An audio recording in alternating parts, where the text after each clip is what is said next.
Hey folks, Tech Digest for January 7th.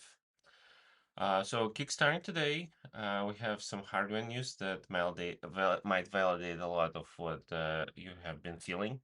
And these are new benchmarks that are out, and Windows 11 seems to be struggling to keep up with the predecessors.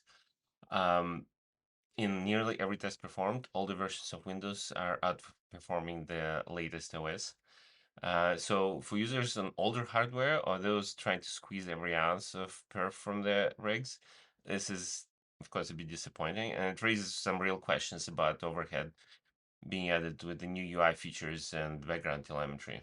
So if you have been holding off on the upgrade, those numbers might justify your procrastination.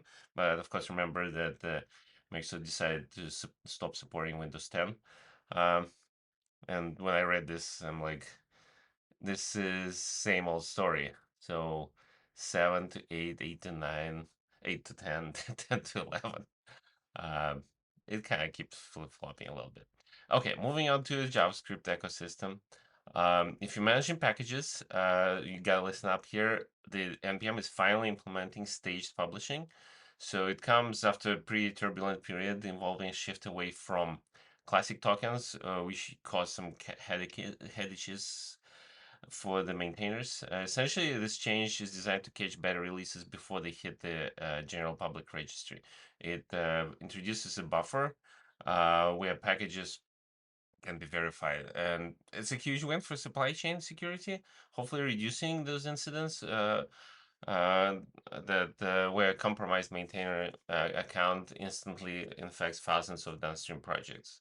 But it will be a little bit more friction, but hopefully more security is worth it.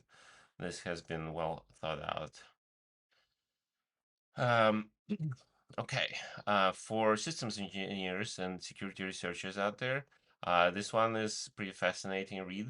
A new analysis shows that Linux kernel bugs hide for an average of 2 years before being discovered. And what's even scarier is some lurk for over 20 years. So this article breaks down why many eyes doesn't always equal shallow bugs. Um, it discusses how complex state interactions in the kernel make static analysis incredibly difficult, and it really highlights the importance of fuzzing and memory-safe languages like Rust that is making its way in the kernel now. Because clearly reviews are not catching everything. Um, Moving on. So if your team uses Notion, you need to be aware of this. Security researchers have identified an unpatched data exfiltration vulnerability in Notion AI.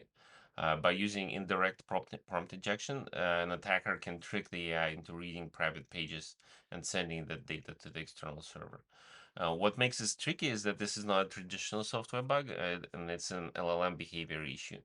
So if you have Notion Q&A feature enabled, the AI has access to your workspace context. So it's a stark reminder that integrating LLM into enterprise data stores comes with a whole new attack surface that we're still learning how to defend from. Let's switch gears a little bit to a technical dive. So if you have ever tried to read Attention is All You Need paper about the transformer architecture, um, and if you got stuck in math, this article is going to be good for you. I know it's going to be good for me. It explains the query key and value matrices, and the core components of the transformer architecture. It's kind of in plain English. The author does cool, awesome job visualizing how these matrices interact to create the attention mechanism that powers, ChatGPT, Claude, and Gemini.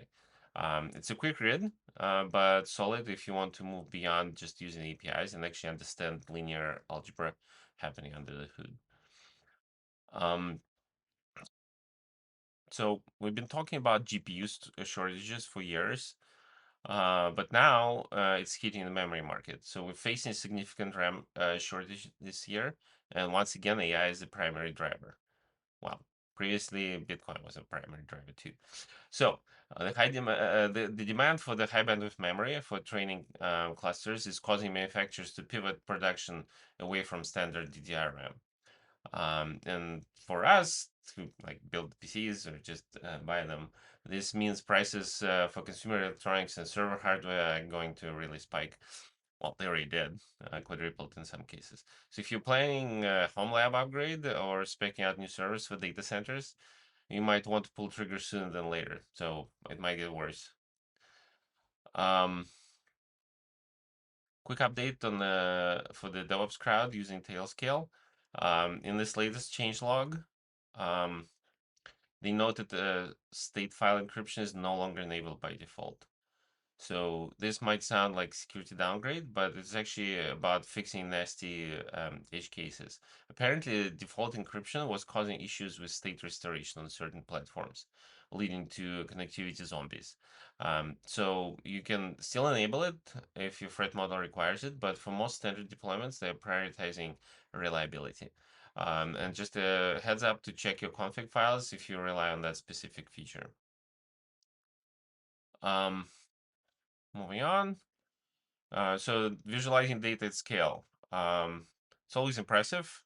And here, At any given moment, ship.org, tens of thousands of example giant this. cargo ships are moving around the world's oceans. These ships, some of which are more than a quarter of a mile long, are the heavy lifters of the global economy. Pretty cool. Um, it's an interactive map showing global merchant vessel traffic based on AIS data. It's pretty cool technically how smooth the rendering is. They are animating thousands of individual points representing ships, color-coded by type over time. It's a great demo of what modern WebGL and mapping libraries can do in the browser. And beyond the tech, it really puts the sheer scale of global supply chain in perspective. So yeah, of course, I'll plug the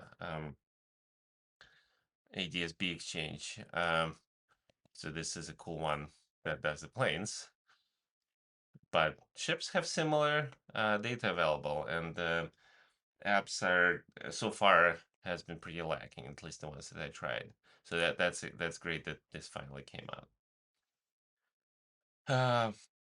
Moving on. So um, this is for emulator enthusiasts. This is, how do we say this? Musashi. It's a portable Motorola 680XO processor emulator written in C. So if you grew up on Sega Genesis, Amiga, and of course early Macs, this is the architecture that probably powered your childhood. Um, the project is interesting because it's designed to be embedded into other systems. It's a CPU core used in MAME emulator, basically.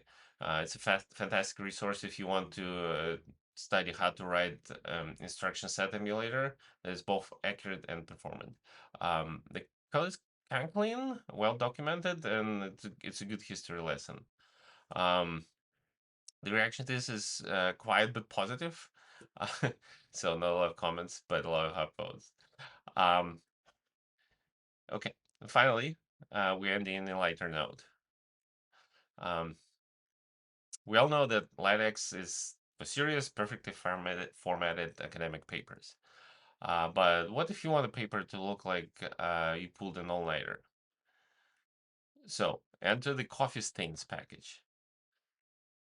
That looks like Code Emulator Simulator. Funny. Okay, so yes, that's a real LaTeX package that procedurally generates coffee rings and splashes on your PDF. It offers parameters for stain size, transparency, and position. So, absolute pinnacle of productive procrastination. Spending 4 hours coding a coffee stain so you don't have to write the actual abstract. So, check this out. All right, I'll see you tomorrow.